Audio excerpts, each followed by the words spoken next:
Assalamualaikum warahmatullahi wabarakatuh. Pada video kali ini saya akan membahas tentang ruang lingkup perilaku organisasi. Sebelumnya izin memperkenalkan diri, nama saya Muhammad Iqbal Meisya, NIM 352110277, kelas IE 21C4. Pada video kali ini bertujuan untuk memenuhi tugas UAS yang diampu oleh Bapak Dr. Muhammad Ehsan Eskom MM selaku dosen perilaku organisasi. Dalam dunia industri yang semakin kooperatif, pemahaman tentang perilaku organisasi menjadi salah satu elemen penting untuk mencapai kesuksesan. Perilaku organisasi mencakup studi tentang bagaimana individu dan kelompok berinteraksi dalam sebuah organisasi, serta bagaimana interaksi tersebut mempengaruhi kinerja dan produktivitas. Pengetahuan ini membantu para manajer dalam merancang strategi yang efektif untuk meningkatkan efisiensi, inovasi, dan kepuasan kerja. Perilaku organisasi ini dapat didefinisikan sebagai kajian sistematis tentang tindakan, sikap, dan dinamika individu serta kelompok dalam konteks organisasi. Ada beberapa aspek utama dalam perilaku organisasi, yaitu 1. Individu dalam organisasi, 2. Kelompok dalam organisasi, dan yang ketiga struktur organisasi. Ada beberapa faktor yang mempengaruhi perilaku organisasi. Yang pertama ada budaya organisasi, yang kedua kepemimpinan, yang ketiga motivasi karyawan, dan yang keempat komunikasi. Terdapat 3 peranan perilaku organisasi. Yang pertama yaitu meningkatkan produktivitas.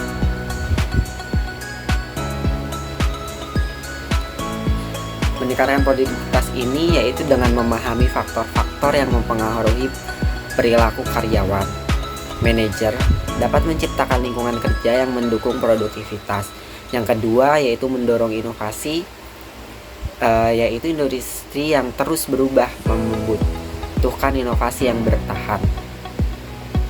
Perilaku organisasi yang positif dapat menciptakan iklim kerja yang mendorong ide-ide baru.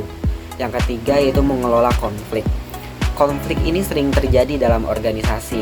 Studi perilaku organisasi memberi wawasan tentang cara mengelola konflik secara konstruktif sehingga tidak mengganggu kinerja tim. Yang terakhir ada meningkatkan kepuasan kinerja.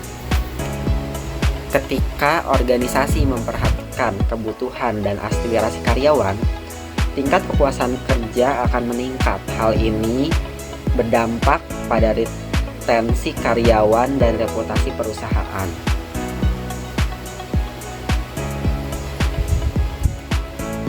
Kita ambil contoh studi kasus implementasi perilaku organisasi di perusahaan teknologi.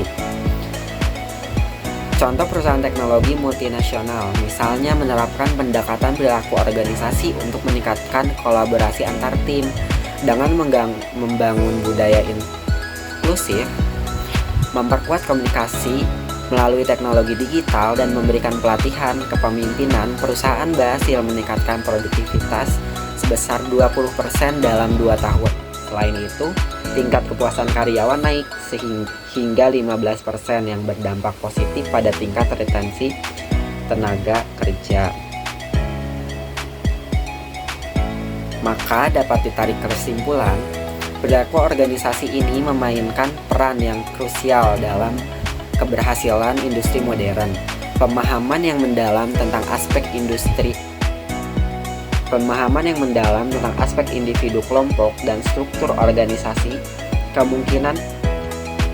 memungkinkan perusahaan untuk menciptakan strategi yang efektif untuk mencapai tujuan mereka. Oleh karena itu, pengelolaan perilaku organisasi harus menjadi prioritas bagi setiap manajer yang ingin memastikan keberlanjutan dan daya saing organisasinya. Mungkin cukup sekian pembahasan kali ini. Mohon maaf apabila ada kesalahan. Wassalamualaikum warahmatullahi wabarakatuh.